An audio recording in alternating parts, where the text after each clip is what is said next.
E aqui eu dei esse nome do dia de hoje, a sede que não cessa. A sede que não cessa. E aqui é um texto muito interessante, que é João 4, 1,42, que a gente já vai ler daqui a pouco. Mas para a gente começar essa mensagem, eu quero trazer para vocês uma frase de um tenista muito famoso. Você que assiste tênis, ele era muito famoso na década de 90, Boris Becker, famoso tenista, vários títulos, vários campeonatos. E aí depois ele já ter conquistado tudo, chegou no topo da carreira, ele disse a seguinte frase: eu ganhei tudo, eu tenho dinheiro, eu tenho fama, tenho reconhecimento, mas por dentro eu me sinto um vazio absoluto. Eu pensei que quando chegasse aqui, a sede pararia. Olha só, uma pessoa que aos nossos olhos conquistou tudo, aonde a gente pode até invejar, né? Fala assim, caramba, meu, que quisera ter eu todas essas vitórias, toda essa conquista. E aí quando ele chega no topo, para ver o horizonte, ele fala, caramba, achei que aqui eu ia conseguir ter a minha sede saciada. Mas não. Mas essa história do Boris Becker não é só dele, é uma história também nossa. É uma história da nossa cultura, daquilo que vivemos. Porque hoje a gente tem essa abundância de informação que nos abunda da seguinte informação: faça você mesmo, o projeto de ser você melhor amanhã. A gente é ensinado isso todo dia, onde eu que devo conquistar as coisas e alcançar os meus objetivos, alcançar o meu propósito. Eu já disse aqui. Então, se você acordar às 5 horas da manhã, tomar banho gelado, ler livro de mindset e várias outras questões, você vai alcançar o quê? O sucesso. Você vai conseguir remir o tempo e conquistar aquilo que poucos conquistam, porque você é chamado.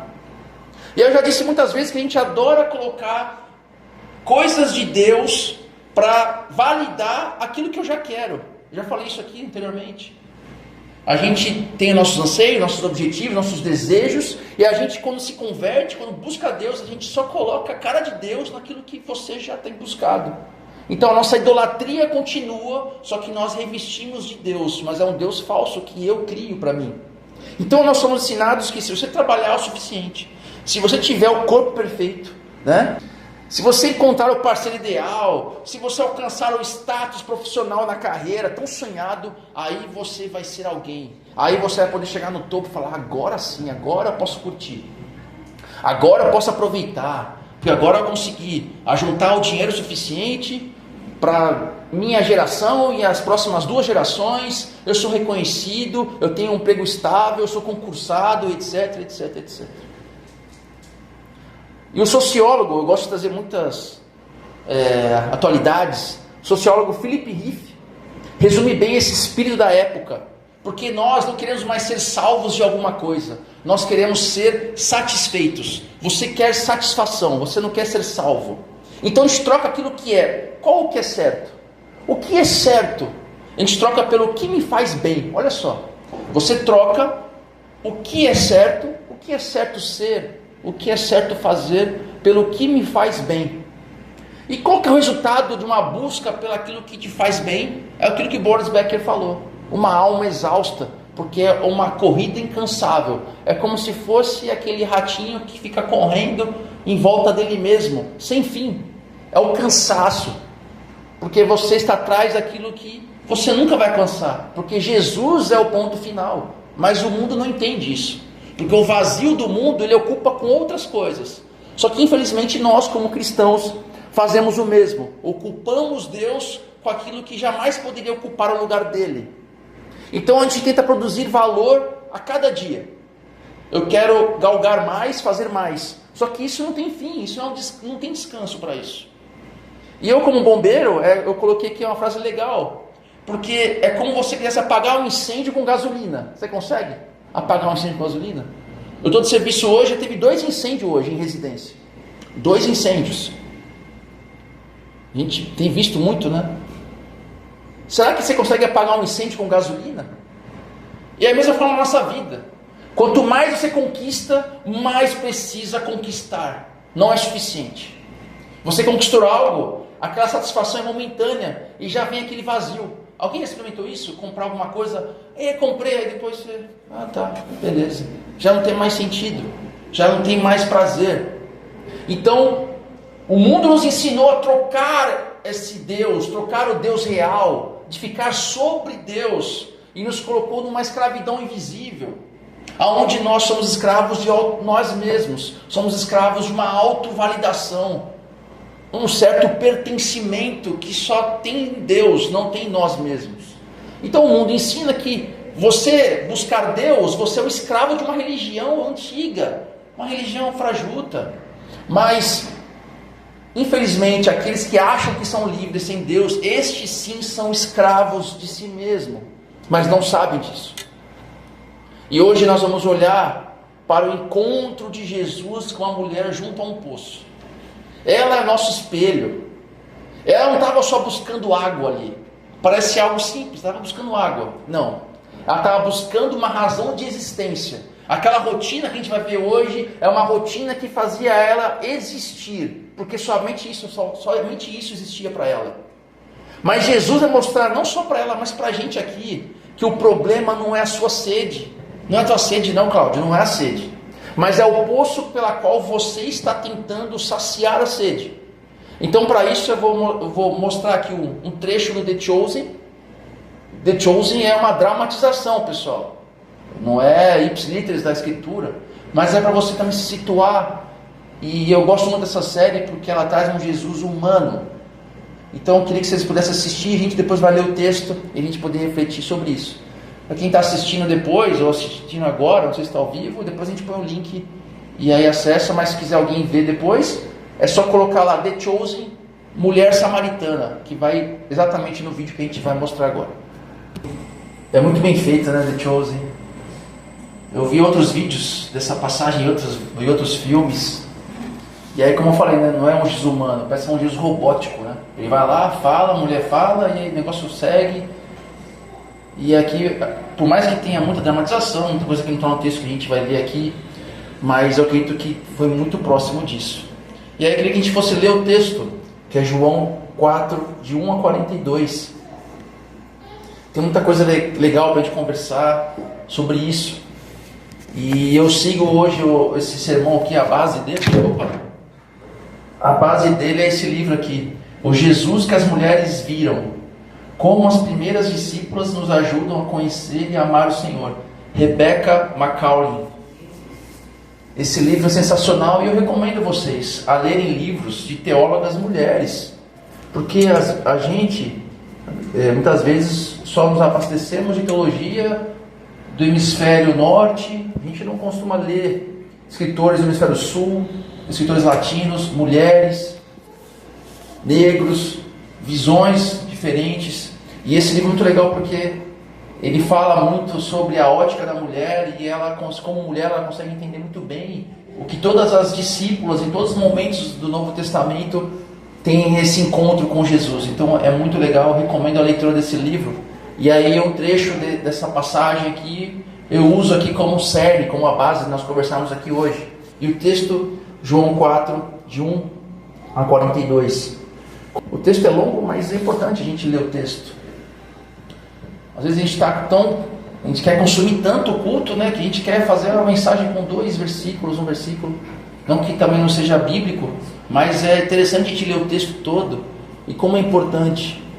Só que aqui eu preciso dar um contexto muito interessante, porque a narrativa começa com Jesus fazendo o quê? Atravessando Samaria. Samaria era um território que os judeus evitavam a todo custo passar por ele.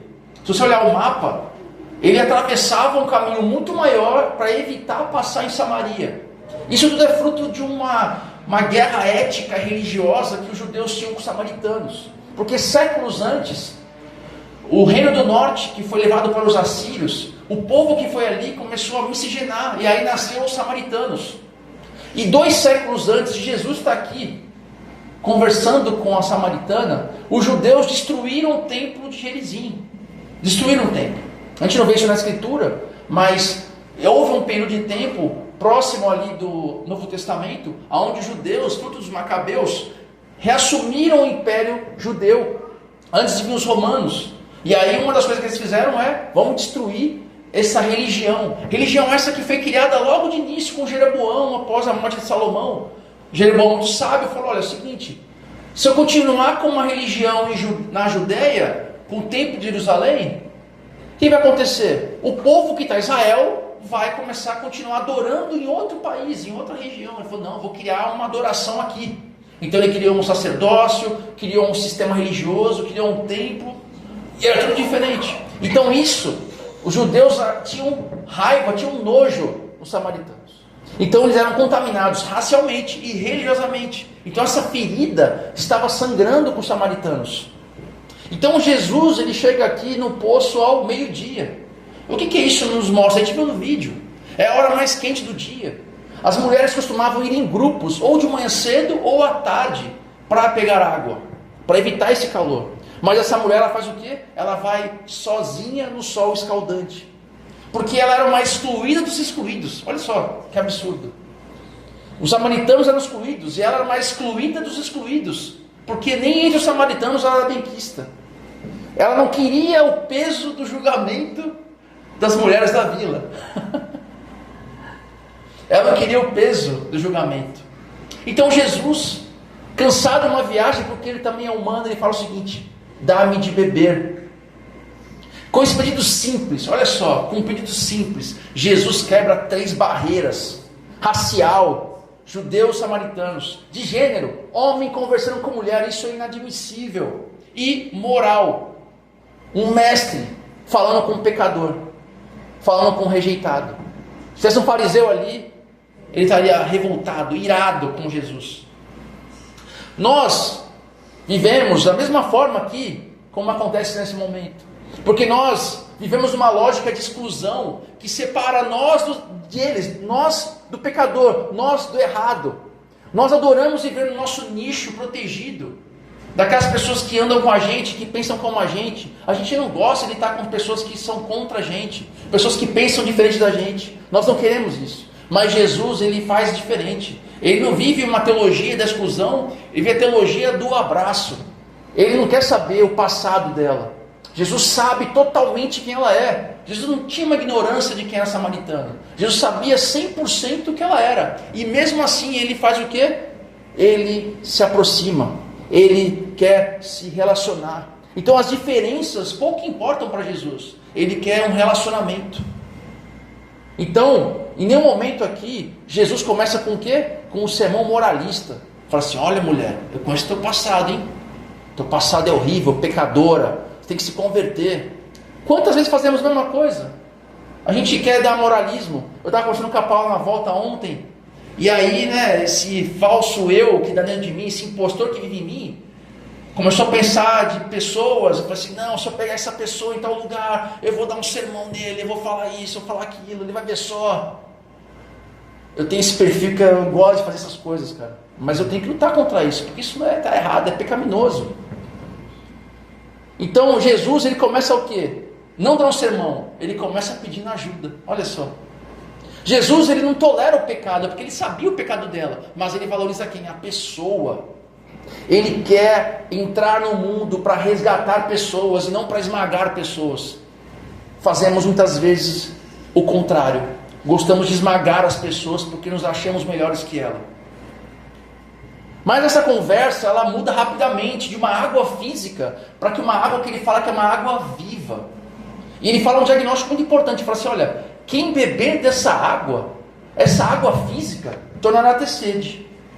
Mas essa expressão que Jesus fala não é aleatória. Parece aleatória se você ler o texto e não saber o contexto do texto. Sabe por quê? Porque em Jeremias 2,13, muitos séculos antes, olha esse versículo que ele falou para o povo que estava se afastando de Deus: abandonaram a mim a fonte de água viva, cavaram para si cisternas rachadas que não podem reter água. Jeremias 2,13. Então, sentado ali, à beira desse poço, Jesus faz uma afirmação muito importante: Ele é o Senhor, Ele é a fonte que Israel abandonou. Israel foi em fontes rachadas e esqueceu a fonte verdadeira. Então ele faz uma afirmação aqui: cara, eu sou a fonte que vocês abandonaram. Então o que Jeremias perguntava ao povo, que Jeremias é o profeta que só sofreu perseguição por falar a verdade, Jesus faz com essa mulher. E faz também para nós. Porque nós cavamos cisternas que não seguram água. Cisternas que são rachadas. Porque nós temos a fonte que está ali na nossa frente. Mas nós não vemos Jesus e buscamos saciar-nos de fontes falsas. De fontes rachadas. De fontes que não reconhecem que Jesus é a verdadeira fonte. Jesus está ali querendo ser reconhecido, mas nós vamos atrás de fontes falsas. Jesus não está falando só de água aqui.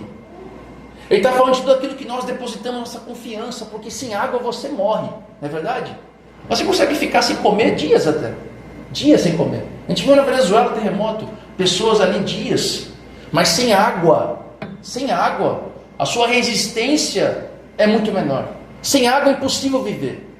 Então ele fala no seguinte sentido: a água é a substância essencial para a vida. Então qual que é a sua fonte? Qual que é a sua água? Será que a sua fonte, essa cisterna rachada que você acha que é a cisterna que dá a verdadeira água para você, é o seu trabalho, é o seu casamento?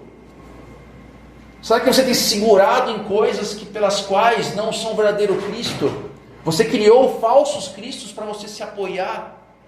Então, se o seu relacionamento for essa água viva, você vai sufocar essa pessoa com expectativas que só Deus pode sanar. Se você colocar no seu trabalho, você vai colocar em expectativas que somente Deus pode alcançar. Mas fazemos isso o tempo todo.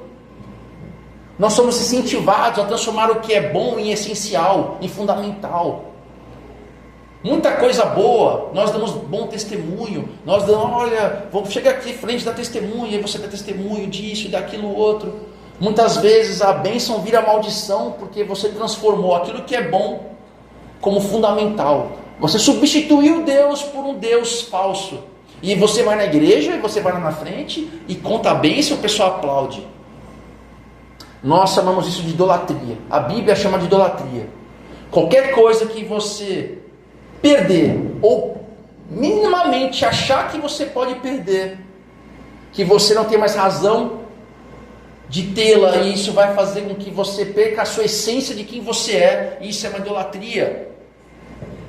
Aquilo que você perder, ou pode pensar em perder, alcançar você, a sua existência para desistir, isso é uma idolatria. Será que nós não colocamos isso em outras coisas, além de Deus? Mas vamos continuar aqui no texto.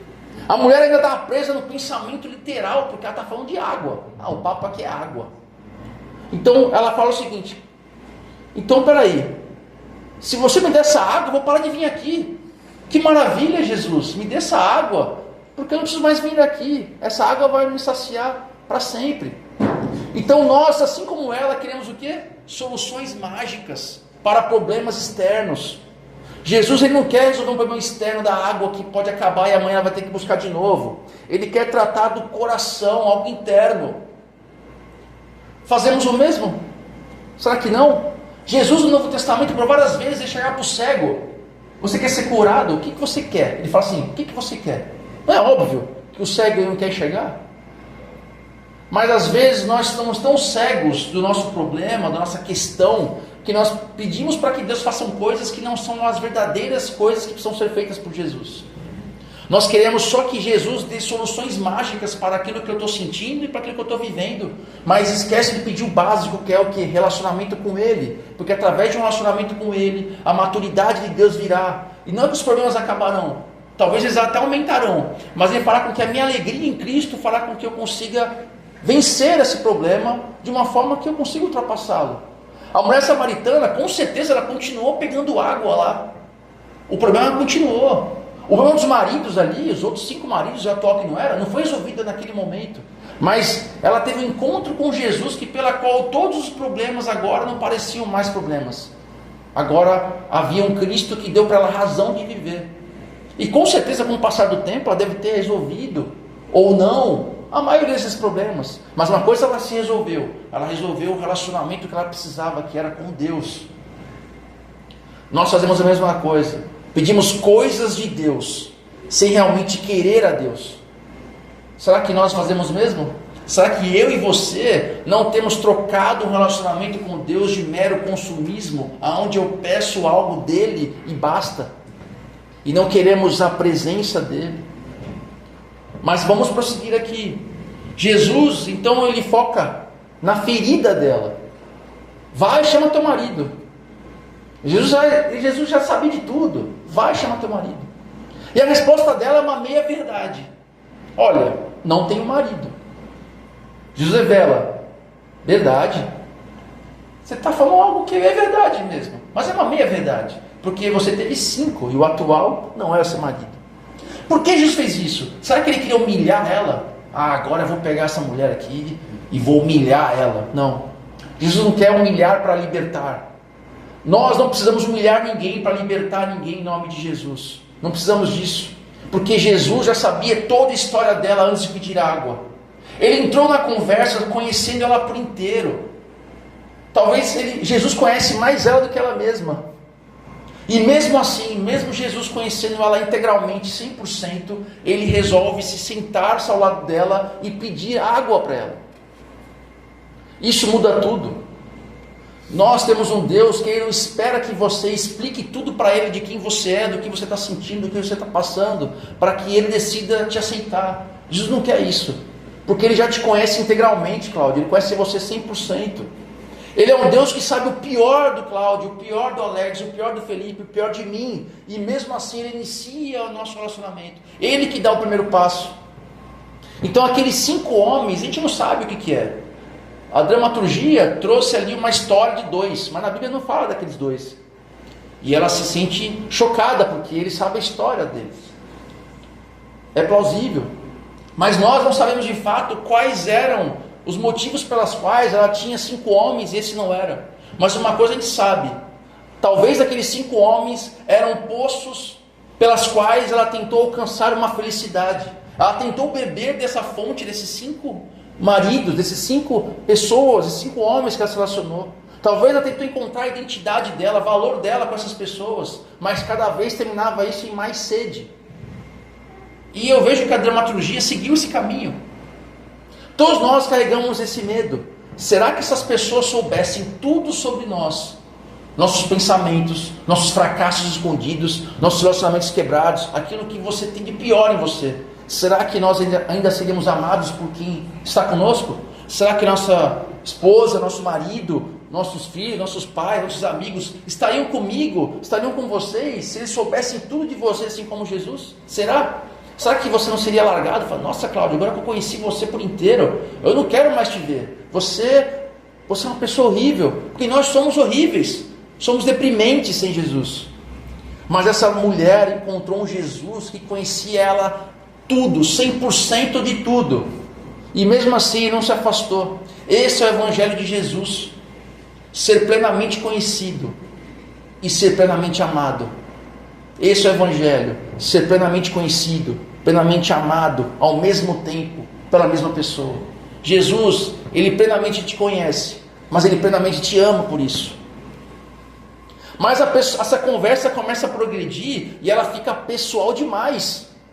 E a mulher, quando ela se sente nessa conversa muito pessoal, a sua intimidade ser alcançada, assim como nós não queremos que as pessoas se aproximem muito. Nós temos uma zona de intimidade que a gente também, uns é mais, outros menos. Então quando Jesus chega muito próximo da intimidade dela, ela muda de assunto para outro assunto qualquer, e aqui ela escolhe uma polêmica.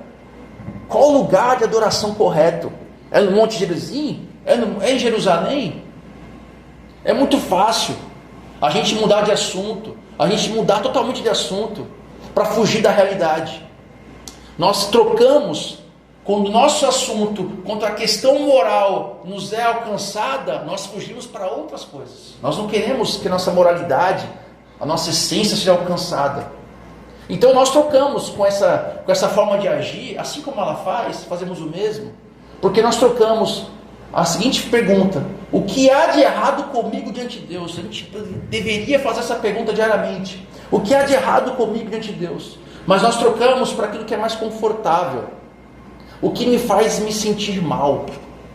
Então nós trocamos o relacionamento com Deus sobre o que me faz sentir mal, mas não aquilo que me faz ser mal diante de Deus. E essa é a mesma fuga da samaritana. Nós falamos de tudo, discutimos teologia, religião, futebol, mas fugimos da nossa essência, daquilo que alcança a nossa moralidade, daquilo que Jesus quer nos transformar. Mas Jesus aqui ele não muda de assunto. Ele faz o seguinte: vai e chama teu marido. Jesus não cai na distração dela. Jesus vai ao cerne.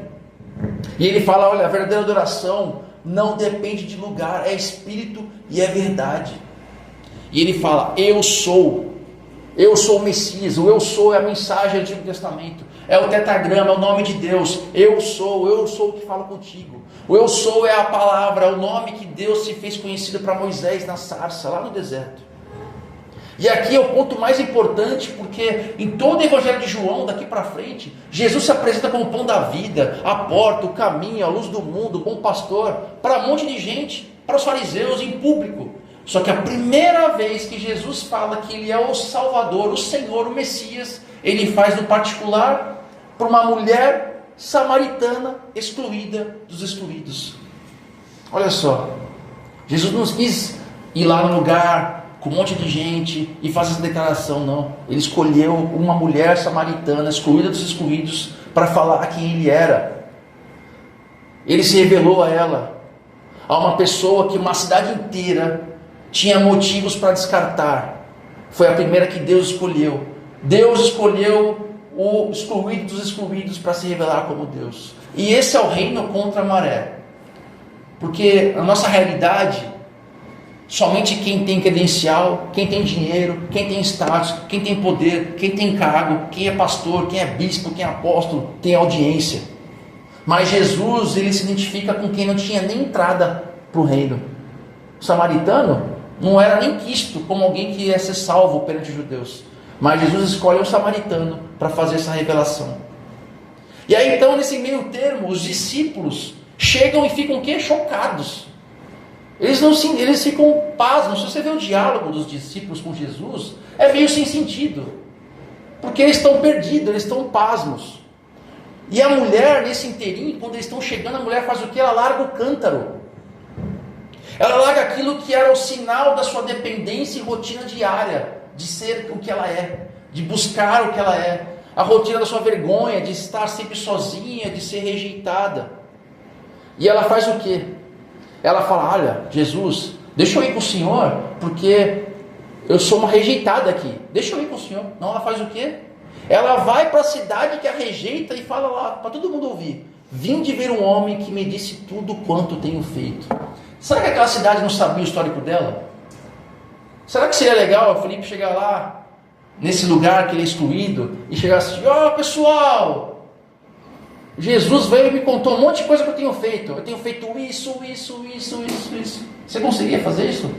Ou você preferia fugir disso e seguir esse Deus? Fala: não, eu vou ser crente, só vou para a igreja. Mas não, ela vai resgatar aquele povo. Ela é excluída dos excluídos, mas ela quis resgatar aquele povo. E a gente vê isso na Escritura o tempo todo, no Novo Testamento.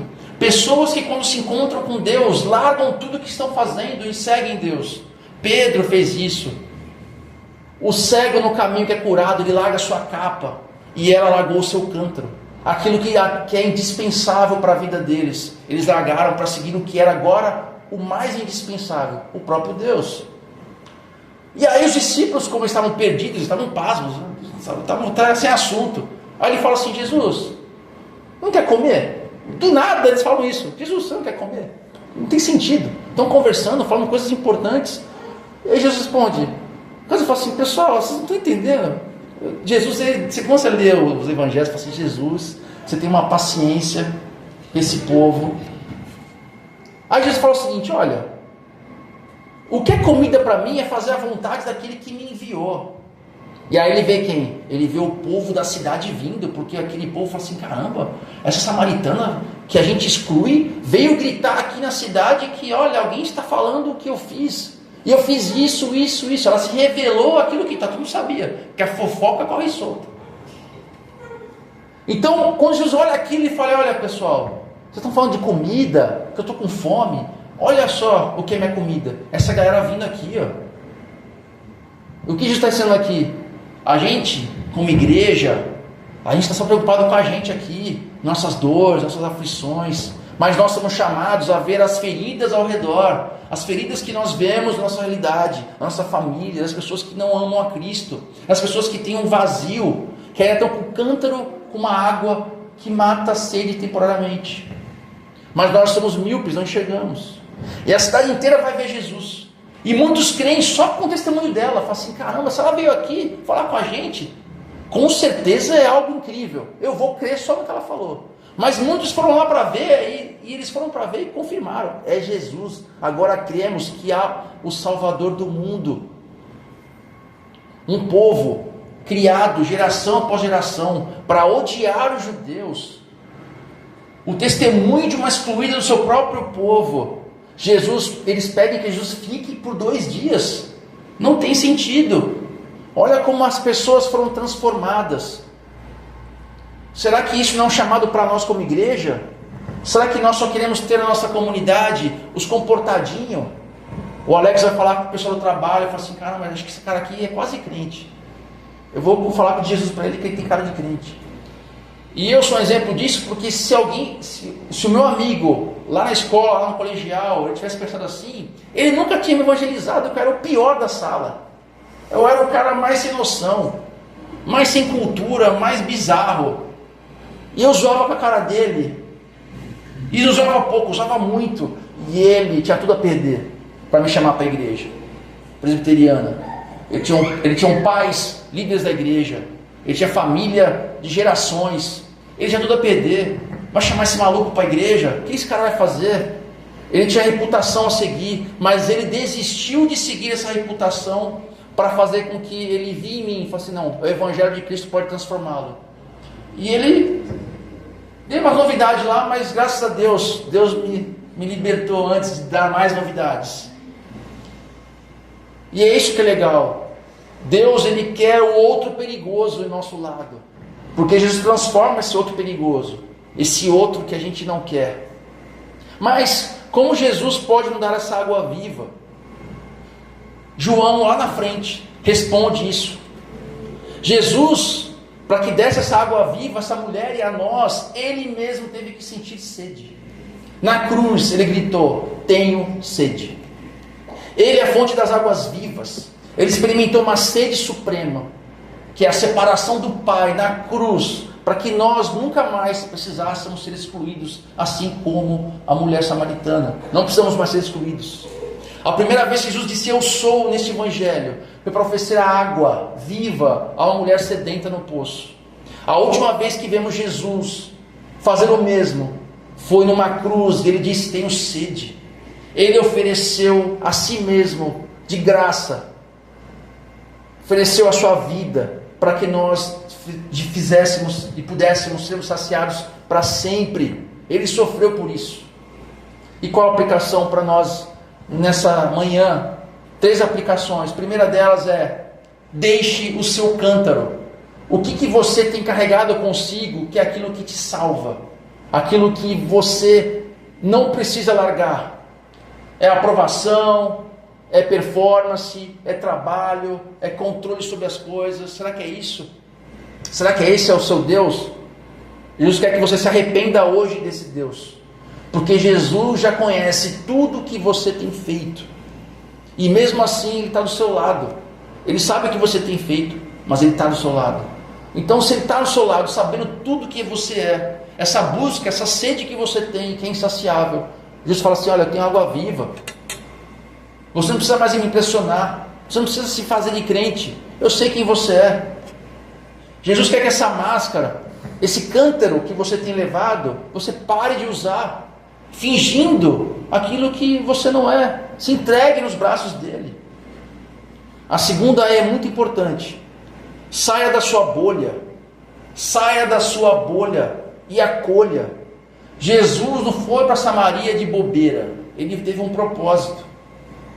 Não podemos viver dessa forma, da mesma forma como muitos discípulos vivem, fechados na sua bolha, sendo crente só na igreja. Porque uma igreja que só sabe cuidar de quem está dentro, ainda não entendeu o Evangelho. O Evangelho é chamado para nós para fora. Aqui é um quartel de treinamento. Precisamos sair e pregar o Evangelho. Jesus, o reino de Deus, é um reino que quebra muros. Não precisamos de novos muros. Quem é samaritano na sua vida? Quem é esse outro perigoso? Para o meu amigo era eu. Não sei quem para você é. O testemunho de alguém que vive o Evangelho. E quanto mais doido que possa ser, parece que essa pessoa fala mais alto. Descanse no senhorio de Cristo, é o último. O mundo insiste em dizermos que você é um mestre da sua vida. Você é um mestre. Mas isso nos exausta. O Evangelho diz que Jesus é o mestre, Ele é o Senhor. E quando nós estamos em Jesus, o seu jugo é suave. Então descansar nesse senhorio de Jesus significa que o seu valor não depende mais de quem você é, do que você faz, mas do que Jesus fez na cruz para que você chegasse aqui hoje. Então, se você está cansado de beber em poços que secam, Jesus está aqui hoje. Ele não veio para te dar um novo código de regras, mas Ele veio para se entregar a ti. Arrependa-se de ser o seu próprio Salvador. Arrependa-se de buscar aquilo que não sacia a sede. Renda-se à verdadeira água viva, para que você nunca mais tenha sede. Vamos orar a Deus.